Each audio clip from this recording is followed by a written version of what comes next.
आज का दिन बेहद खास है क्योंकि 28 तारीख के ठीक पहले आज वो मॉक ड्रिल की जा रही है जिसके जरिए ये देखा जाएगा कि ये जो ट्विन टावर है जो पीछे आप मेरे देख रहे हैं, इसको गिराने की जो तैयारी की गई है, इसको धमाके के साथ उड़ाने की जो तैयारी की गई है वो मुकम्मल है कि नहीं, वो सारी ड्रिल आज की जानी है। तो इस मौके पर, इस दिन, इस जगह पर हम मौजूद हैं और साथ ही TV9 भारतवर्ष आपको बताएगा, हम एक तकनीक के जरिए, ग्राफिक्स के जरिए आपको दिखाएंगे कि कैसे 28 तारीख को जो डी डे है यानी डेमोलिशन डे है, उस दिन ये ट्विन टावर धराशायी होगा। 9 सेकंड का वक्त और ये पूरी बिल्डिंग जो कि बताया जा रहा है कि 32 मंजिल तक एक टावर तैयार है, जो कि सबसे ऊंचा टावर है अगर हिंदुस्तान की बात करें अब तक का, जिसमें इस तरीके से धमाके के जरिए डायनामाइट लगाकर इसे गिराया गया है। करीब 9000 से ज्यादा होल किए गए जिसमें विस्फोटक लगाया गया है और एडिफिस कंपनी को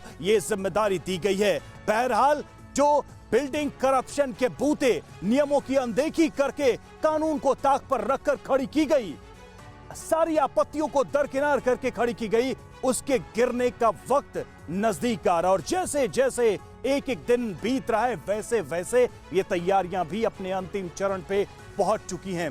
तैयारी तो सारी हो चुकी है। यहाँ के जो आम बाशिंदे हैं, जो आसपास की सोसाइटीज के रेजिडेंट्स हैं, वो भी इसको लेकर अपनी प्रतिक्रियाएं दे रहे हैं और ज्यादातर लोग इस लड़ाई में जीत मिलने की वजह से खुश हैं क्योंकि उन्होंने शुरू से ही इस पे ऑब्जेक्शन जताया था। हमारे साथ इस वक्त जो रेजिडेंट्स हैं, जो यहाँ के निवासी हैं, यहाँ की आसपास की 2 बड़ी सोसाइटीज के, वो हमारे साथ जुड़े हुए हैं। हम उनसे भी बात करेंगे और जानने की कोशिश करेंगे कि ये लड़ाई कितनी लंबी थी और जब 28 तारीख नजदीक आ रही है तो उनके दिमाग में पीछे की तमाम यादें किस तरीके से सामने आ रही हैं, किस तरीके से अदालतों के चक्कर लगाए गए, पेपर सबमिट किए गए, बार बार इस अवैध कंस्ट्रक्शन को रोकने की कोशिश की गई और तब तक ये लड़ाई चलती रही जब तक कि कोर्ट ने साफ तौर पे ये नहीं कह दिया कि 28 तारीख को इस बिल्डिंग को ध्वस्त किया जाएगा। सर स्वागत है, मैम आपका भी स्वागत है। सर सबसे पहले परिचय अपना और जरा बताइए कि ये लड़ाई कैसे आगे यहाँ तक पहुंची, 28 तारीख यानी डी डे तक ये लड़ाई शुरू से अब तक कैसे पहुंची? मेरा नाम राजेश राणा है और मैं यहाँ पे पिछले 2 साल से प्रेसिडेंट था। इस साल टेन्योर के बाद हम लोगों को नहीं होता है, तो 2 साल मैंने ये लड़ाई लड़ी और मेरे ही टेन्योर में ये डिसीजन आया था 31 अगस्त लास्ट ईयर। और उस समय भी हम लोगों ने बड़े ढोल नगाड़े बजाए थे और मिठाई बांटी थी।